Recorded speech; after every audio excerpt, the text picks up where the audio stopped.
Welcome to another episode of EV Rider. This time, I am with Malcolm Hogan. He is the owner and publisher of Automotive Addicts. If you guys haven't checked that out, he has been doing in-depth reviews for many years. He's well known here in the Jacksonville community, but also around the country because of AutomotiveAddicts.com, and he gets press cars literally every week. So this week we're in an IONIQ 5 from Hyundai. This is the showpiece car currently, since the IONIQ 6 isn't quite out yet. And I understand you just got this a day or two ago. What's your first impressions? So I actually like it. Funny, I'm comparing it directly to the Mustang Mach-E. This is the last EV I had. But so far, so good. Some people want to place it in the category of being a car, somewhat of an SUV, but it's kind of like an in-betweener, a tweener. Yeah, you know, to me, what it kind of reminds me of, it's a retro throwback. In fact, Hyundai says it's a retro throwback in some ways because apparently the design inspiration for it was the Hyundai Pony way back in the day.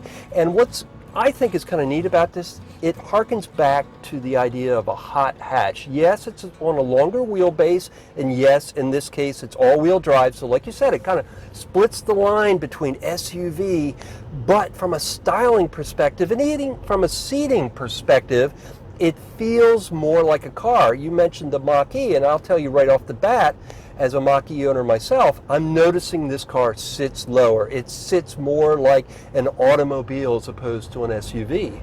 Absolutely.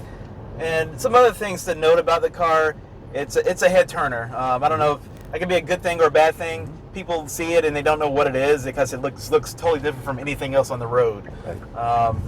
The Hyundai went the extra mile to do some different styling with this vehicle, and you can tell from the headlights, the scored out LEDs, even the tail lights. They have these little matrix dots for the LED lights.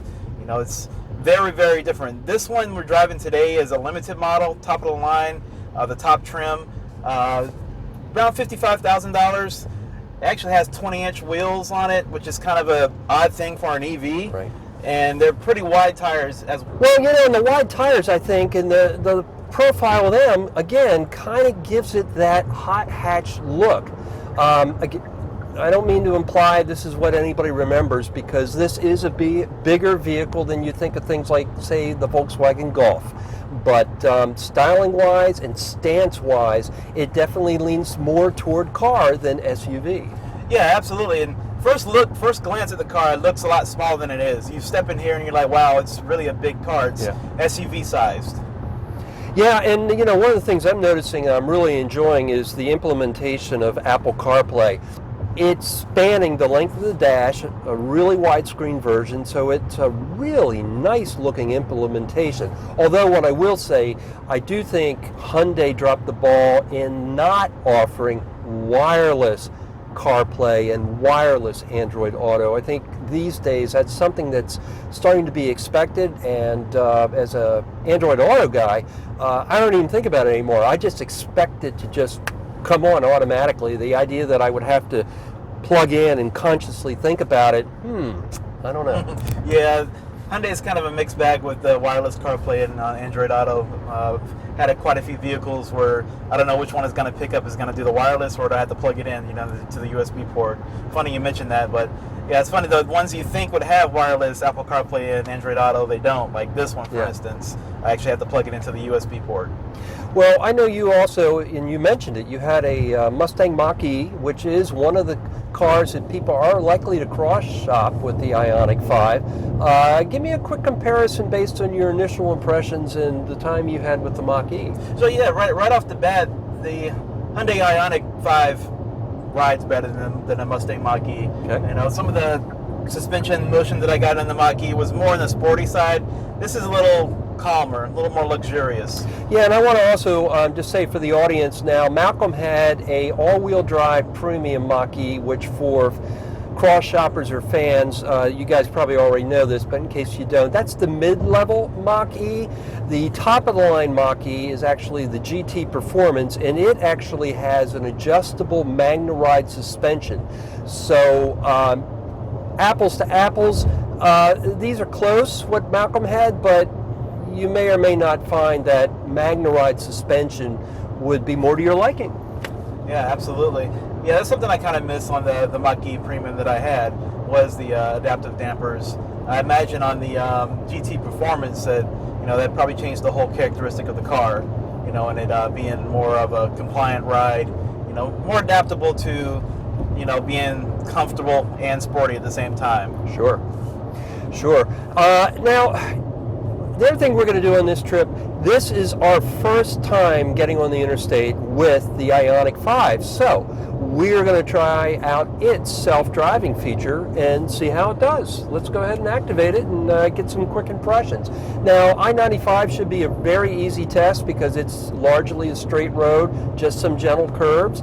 But now we'll finally at least get a chance to see how it's doing. What's your first impression? So yeah, it's very similar to the other Hyundais as far as the adaptive cruise control goes. The controls are right here on the steering wheel, very easy to reach. One thing that I really do like from Hyundai is the way they handle lane changes. Unlike cars like the Mach-E, which do have side cameras, what the Hyundai does, it puts that camera in your dashboard screen. So you've got a really good view both from the mirror, but then that extra camera can go ahead and help you with any possible blind spots. So this system will actually ask you to put your hands back on the wheel. It doesn't have a full autonomous driving feature for leaving your hands off the wheel on the highway, unlike Blue Cruise, General Motors, Super Cruise, right? Yeah, yep, Super Cruise for General Motors, for Cadillac, and it's now made its way down to Chevrolet. And in that case, both systems use face/eye tracking to go ahead and allow the driver to keep their hands off the wheel for literally, could be 45 minutes, an hour. It all depends on the road. For you guys that might enjoy learning more about Ford's Blue Cruise, there is a full episode of Blue Cruise being tested on my personal Mach-E in the EV Rider video archive. So I'll go ahead and throw a link to that in the description of this video, and at the end for you guys that might want to check out Blue Cruise. All right, so we decided to switch places. My very first time trying out the IONIQ 5. Very first impression, very smooth. We're about to get back on the interstate, play with it a little bit. And by the way, we're getting on a ramp right now, so we're going to take that nice and quick, just sort of see how it corners. And I'm happy to say it corners quite nicely. I got to tell you, I'm kind of with you. First impressions on the handling, very good, very composed. Yeah, what I noticed is it handles better than I thought it would, especially with the wider tires, 20-inch wheels. It handles very, very well. Yeah, it does handle well, and the other thing I'm noticing is the build quality in this car. I've driven a lot of different cars in my day, and I think we can agree that first impressions often turn out to be justified. And what I mean by that is the thunk of a door, whether you hear a rattle in the dash, those types of things, the noise isolation. And so far, I've got all good first impressions here. Yeah, it's a pretty solid car. I'm definitely impressed with the build quality. So I'm going to also go ahead and try some of the different modes. At the moment, I've just put it into sport. It's always fun to see how the modes will respond. Visually, you can see a different display. It's got a red U to it. And I will say this, once you're above 70, it does run out of juice. So right now, we're going the speed of traffic. And I will say, the mid-range Mustang Mach-E, I think, might have a little bit more upper-end power than this. Yeah, I agree with you, absolutely. Yeah, what I found out, the initial grunt is very strong. Comes on very, very strong. 0 to 60, 4.5 seconds. Some folks have tested even better than that, 4.4 seconds from another journalist. But the initial power is very strong on this car. 446 pound-feet of torque instantly. You just don't expect that from something that looks like this. Yeah, and what's really amazing is for those of us who've been following automobiles for a long time, it's how far Hyundai has come as an automotive manufacturer. It used to be back in the day, you thought of Hyundai as a entry-level automobile company, and these days that's not really the case. A car like this is not an entry-level car. It is really a mid-range, very nicely put together. Pricing-wise, it's up there too. I mean, because you've got a car that quickly escalates into the 50,000 plus range. Oh yeah, absolutely. This one, like I said before, it's $55,000 for this top trim. Yeah, and for those of you that haven't shot for a car for a while, you're going to have sticker shock. And again, this is not unique to the EV world. Any car. Last I saw, which was about a month or two ago, the average new car price was up to $48,000. Now that's being skewed a lot by the EV world because many EVs are even basing over $60,000. I mean, for example, if you wanted a Hummer, you're going to break $110,000. So cars like these are really important because while $55,000 is still an awful lot of money, at least it's something that more people can obtain. Yeah, and to add to that, this vehicle actually starts at $39,000, so you can end up with the base version with the rear-wheel drive. And rear-wheel drive, it's something you don't find very common. But with these electric platforms, they're able to do that, put the motors in the back. So, well, and the great thing about rear-wheel drive, too, is for people that don't need all-wheel drive or need that extra acceleration, you're going to get more range, too. Absolutely. This car is going to break 300 miles to the charge. Just over 300. Yeah, when you're in rear-wheel drive. So that's something you want to keep in mind as well. Yeah, and, one of the other nice things about the Hyundai, General Motors actually pioneered the regen paddle format with the Cadillac ELR, which of course I had a Cadillac ELR and I loved it. But Hyundai and I believe GM have since taken it to a new level.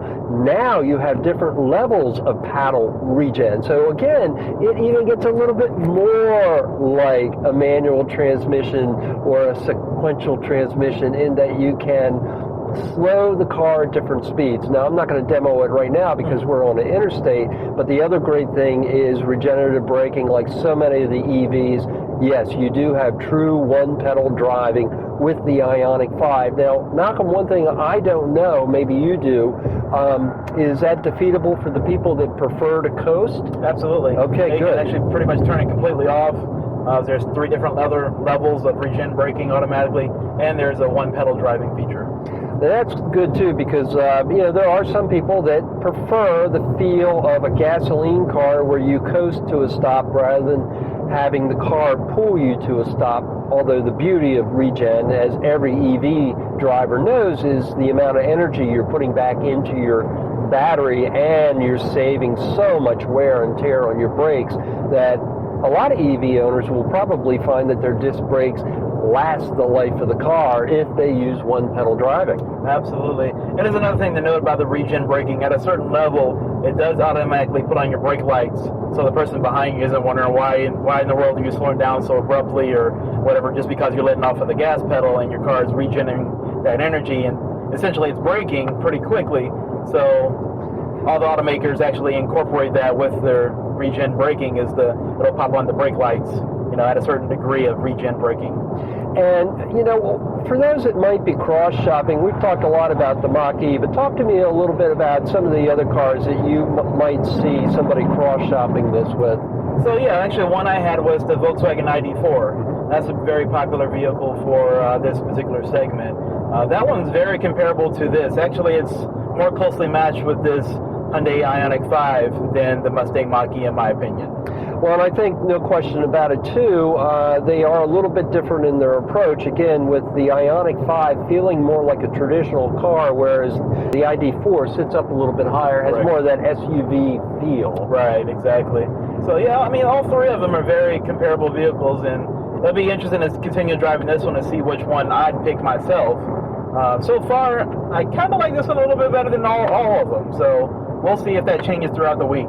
The infotainment system in here is very similar to every new model Hyundai has currently, with the exception of some of the EV screens that this one has. As you can see, the home screen actually has your battery percentage and range listed with an overlay of the navigation system here. But if you go to the main icon screen here, you got your EV menu, your navigation map, setup, all that stuff. Go to the next screen. You have the rest of your icons here. Very, very simple to use. Very short learning curve on this system. Hyundai's done very, very well with their infotainment systems. Some of your core functions are down here for your navigation, your radio, and a favorites. But I love this favorites button. It's kind of weird that I, like little stuff like this, but the favorites button you can actually program to your liking. So if you hold it down, you can actually go in here and set up what function you want that button to replicate. One thing that I think Hyundai did that I am already appreciating is they actually have some physical controls for media navigation and the map. So they are not as highly reliant on a touch screen as, say, Tesla or Ford is. Yeah, I think Hyundai's done very, very well with their infotainment systems and the setup of the dashboard controls. The only gripe I had was in actually a vehicle I just had was the Hyundai Tucson plug-in hybrid, which actually all the Hyundai Tucsons, they have a full panel of touch capacitive buttons. Those, I think they could kind of do without some of them and do more physical buttons. But on vehicles like this, they have enough physical buttons to keep you happy. Some of the dedicated core functions of the car are physical buttons. Yeah, now in the case of the Hyundai, it is haptic though, as well as physical buttons. So you are going to, for example, if I go ahead and I touch auto, that is a haptic button. So it's not going to give you that physical feel that a traditional one would. But the good news is, if I want to go ahead, say, and go into the navigation, I do get a physical button there, and it did send me to that. And where I like that as a enthusiast driver is it becomes muscle memory, whereas with touchscreens, as good as they are and as intuitive as both Tesla and Ford have made their systems, it's not as intuitive from a muscle memory standpoint, from a touch standpoint, as a physical control. Absolutely.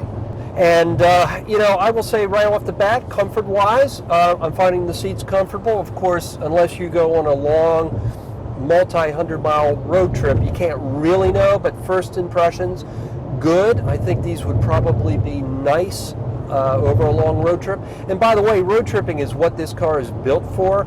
As you guys probably know, Hyundai is offering among the fastest charging solutions out there.